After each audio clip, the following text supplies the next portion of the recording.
Hey guys, welcome. I'm Christine. I'm owner and content creator of bloomingbrilliant.net, where I share educational resources, parenting advice, and of course information about homeschooling. I'm a homeschool mom of two. I homeschool my 12-year-old daughter and my 8-year-old son right here in Brooklyn, New York, although I'm not in Brooklyn this week. We're away and I still want to get my daily videos to you, so I'm hopping on here real quick to get the video to you. And yeah, today I'm going to be continuing our conversation about homeschool planning, but I'm focusing on some tips on getting started with your homeschool planning if you're not a natural born planner. Not everybody, that's my daughter, not everybody loves to plan, and sometimes, as I said in a previous video, you get overwhelmed with all the things that you have to do to plan, and then you might just not do it at all, and that's fine, like not planning, but you should have some kind of basic idea of what you're going to be doing. So regardless, you kind of have to plan. So I'm just going to give you some tips on how to keep it simple and things to consider, and just, yeah, for those who are not natural born planners and don't necessarily want to do all of the things. So here are some tips. I have a little bit of notes, so don't mind if I'm reading.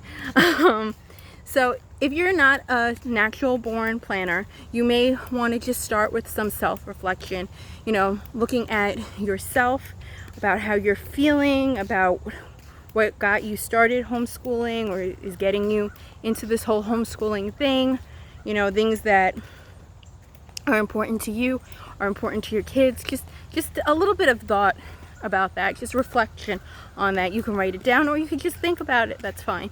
Another tip would be, what do you want to change or in your approach to homeschooling, or what do you want to change in your child's education? So if you were a traditional homeschooler or you were doing remote school, what do you need to change in that approach? So you were in traditional school, it wasn't working out for you for whatever reason. Why wasn't it working out? What things are you going to do differently? Because you do not want to just recreate your traditional school experience at home. You know, you want to have a whole new approach to your child's education. So think about that. You want to consider your schedule, and I mentioned this previously. If you are working out of the house or in the house, you want to take in consideration, this is not remote school, so it's based on your schedule. So like I said, in the past I've worked during the day, so I'd wake up early, start working, then I would be working and we would not be able to do school in the morning, and there were many times that we did school at night, actually in the evening, like right after dinner, and that worked for us in the season that we were in, and it's what needed to be done. So consider your schedule when you're planning that out. You know, always have that as a consideration.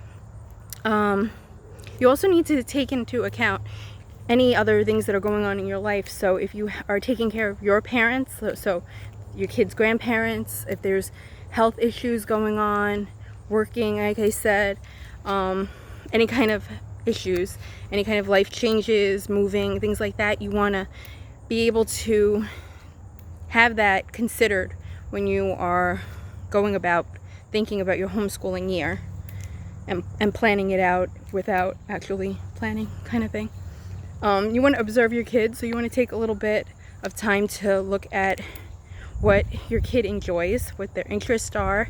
You want to see the best way for them to learn, or how they learn best, and just to keep that into account when you're planning your homeschool in like these easy ways, you know, not to make it too complicated. This is like one of the important things. You should set a vision. So I talked about this a little bit. You could set your intentions, or how you want your school year to look, or, you know, like your word of the year and stuff like that. You could do that. You just set a vision of how you want your homeschool year to go. And last but not least, you want to make sure it's simple. Keep it as simple as possible, streamline. If you're a veteran homeschooler, you may want to clear out some of that old curriculum, let go of the things that weren't working. It's okay to let go of things and just make it as simple as possible. So the bare minimum sometimes works really well, and then you can always incorporate fun things along the way, but focusing on the bare minimum or the super simple stuff is a great way to get it going, and to plan that. Plan the simple stuff. Plan your daily framework even, and then just move accordingly or add accordingly. So yeah, those are the tips. Those are the tips. I heard some noise. I think it was a bug or a bird. Hopefully it's a bird, not a bug. Those are the tips for homeschooling if you are not a traditional or natural. You're not a natural born planner. And yeah, I hope this was helpful. I hope the video is decent. I'm gonna go. My daughter disappeared. She probably went in to change to her bathing suit because she's done scootering. So I'm gonna go change into mine and go pool while I'm on vacation. So I hope you guys have a great day, and I'll see you tomorrow with another video. Happy homeschooling. Bye.